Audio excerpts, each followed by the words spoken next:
Hi everybody, welcome back. Brian here.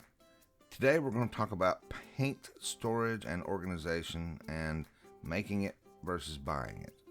I cobbled together this little 3-shelf storage rack a while back, just out of cardboard, not taking a lot of time to measure it out and get exact with it. I just eyeballed and kind of making dimensional choices as I went. But I've filled it up and now I'd like to replicate it. And I want to add a 4th shelf to it. So we're going to get a little bit more precise this time. For practical purposes, the largest paint containers I have are these 2-ounce craft paints from the local hobby store.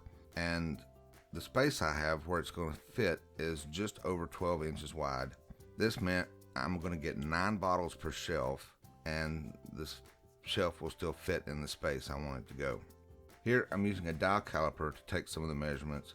It's not strictly required, but it does do the job a little quicker and with less chance for error. The one I'm using here is not a machinist grade by any stretch. It's more of a hobby grade, if you will.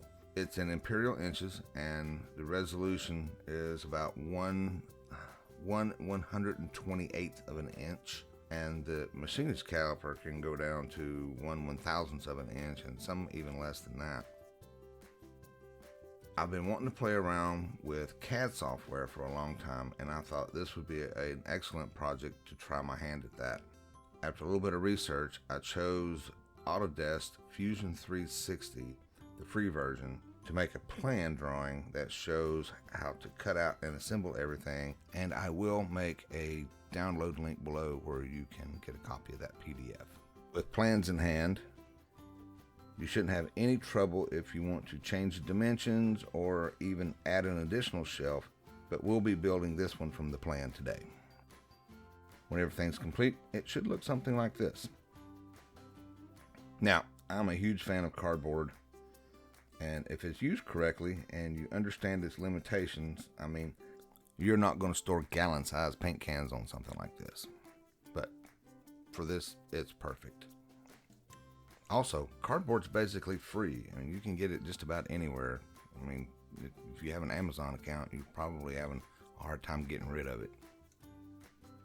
That's not to say you have to use cardboard to make this. I mean, you can use just about anything like foam core or MDF would work great, even a thin plywood.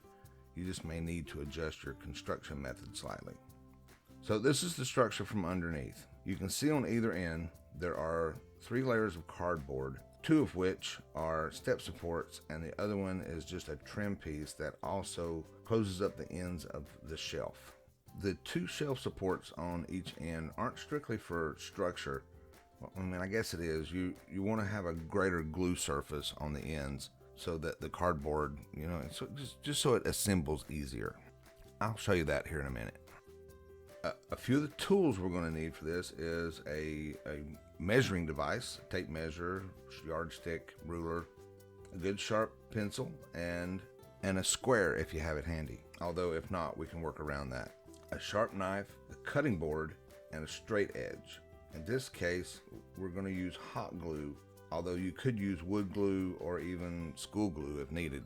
One of the things you need to keep in mind when cutting out the step supports or shelf supports is the type of cardboard you're using.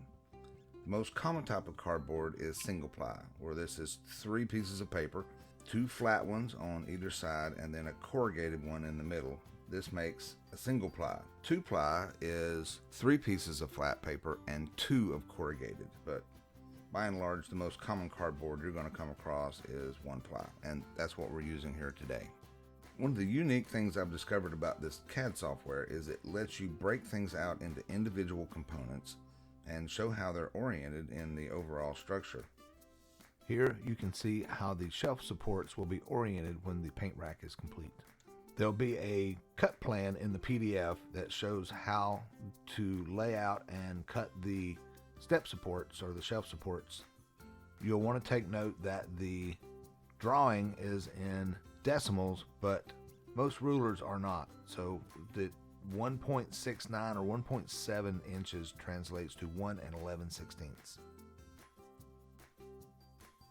Since the area where the paint rack is going to sit is slightly larger than 12 inches, It worked out that each shelf ended up being 12 and 1/4 inches long by 1 and 11/16 to accommodate the 9 bottles of craft paint. I like how the CAD software shows the shelf in relationship to each other, and then the vertical walls that form the box area that the paint sits in.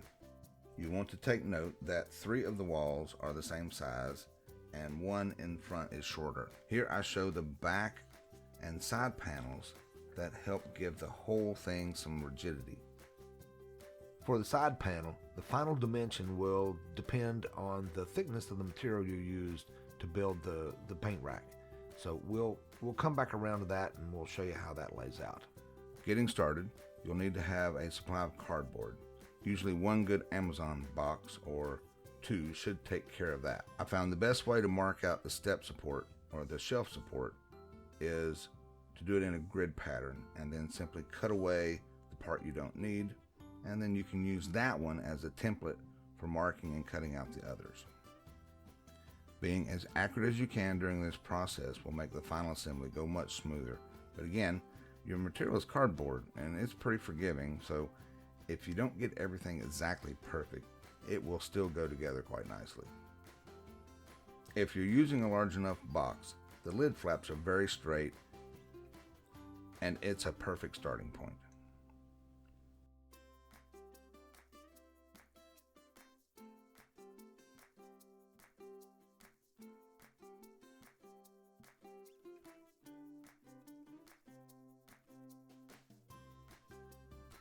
So if you only have a 12-inch ruler, that's fine. A quick way to get the dimension you need longer than 12 inches is obviously just to mark it off at the 12-inch point and then slide the ruler over just to where you need it to go.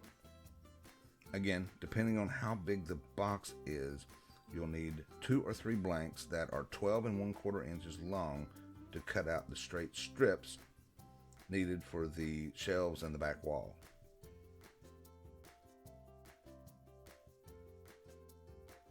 As I mentioned, you don't have to have a square.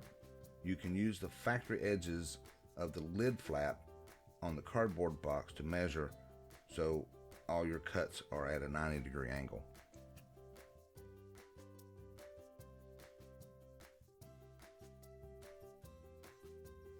Once you have everything cut out, lay it all out in front of you to make sure you have everything.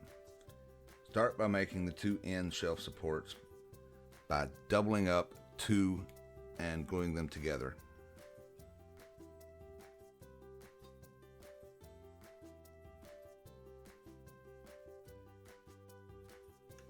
If you happen to have some 2-ply cardboard, you can kind of use that and skip this step.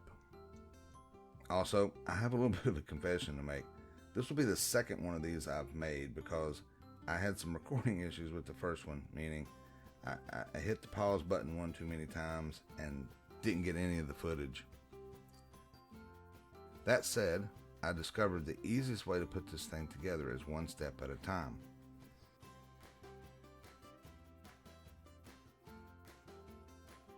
Hot glue is my favorite for cardboard because it's permanent. The cardboard will tear away from the glue before the glue separates from the cardboard. Here I'm using a dual temperature gun on high temperature. That way you get the most amount of flow and working time.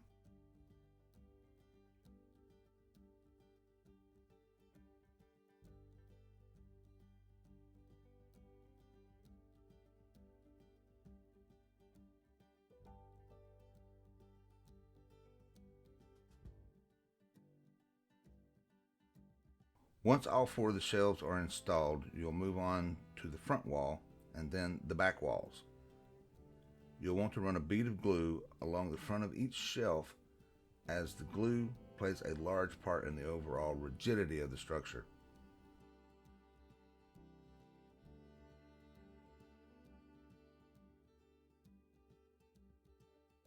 Once those are installed, you'll come back from the back side and glue the bottom of each wall to the back of each shelf.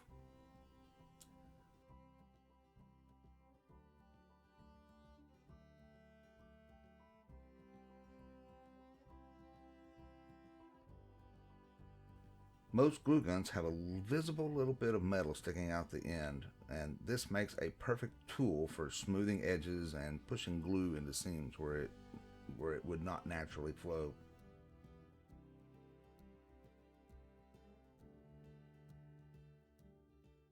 Now we're going to add the other two step supports from underneath. Using a pencil, I mark out a glue line for each one so I have a guide on where to apply the glue.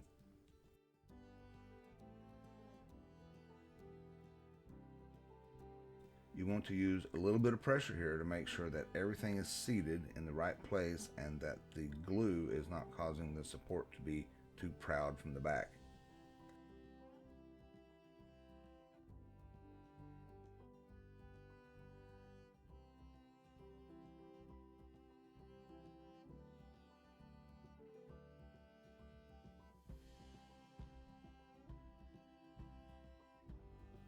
Once the back panel is glued on, we can move on to the end panel.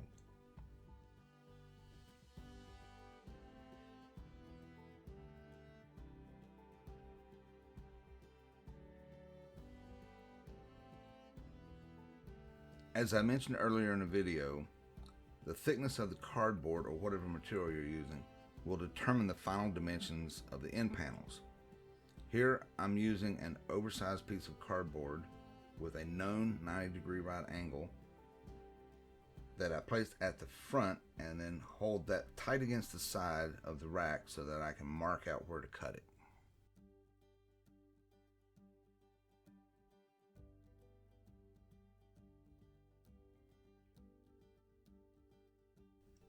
Once you have that, it's just a matter of connecting the dots and cutting it out.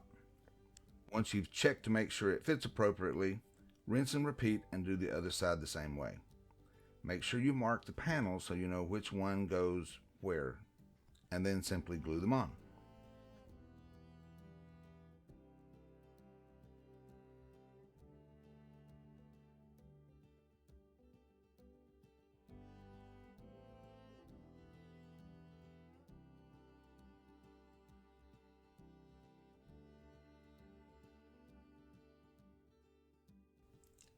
Now, you can stop right here. You don't need to do another thing.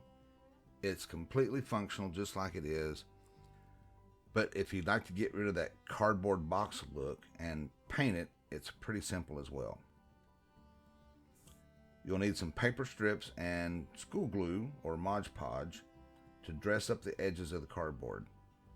It's pretty simple. Just lay them out, paint the glue on the paper strips, and then lay them down over the edges of the cardboard and work them into place.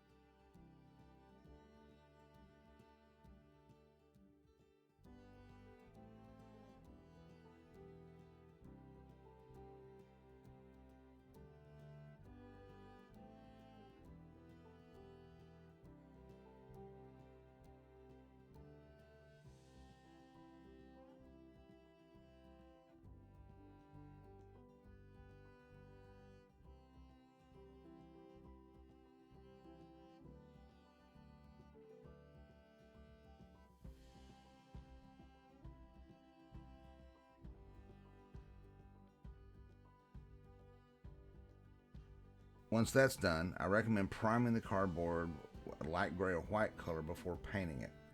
It will help whatever color you use to go on smoother and not let the cardboard suck up all the paint. Since I ended up with a second one, I'm going to give this one away and painted it an appropriate color for the artist that I have in mind for it.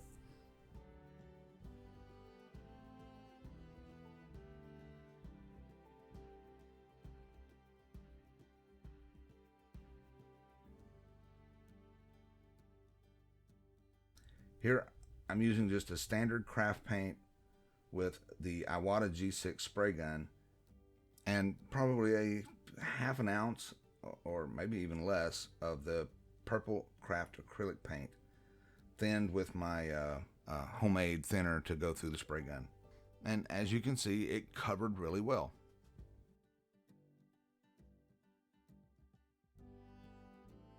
So when you're finished, you have a little bit of kit here that will look nice in just about any shop, craft, or studio space.